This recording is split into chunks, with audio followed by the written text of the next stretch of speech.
Vi aspetto sabato, Rai 2, alle ore 12, domani è domenica.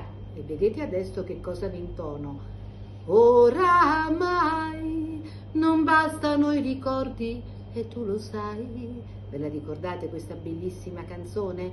Sanremo 83, Fiordaliso. E vedete cosa ho preparato per lei? Degli gnocchi di patate con 1000 segreti e solo con i 3 pomodori, con i miei barattoli che sono le...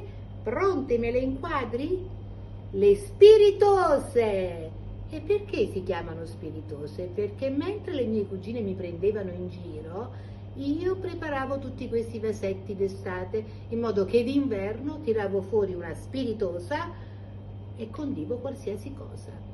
Ci vediamo sabato, ripeto, Rai 2, alle ore 12, domani e domenica con Samantha Togni e tantissimi ospiti. Ciao!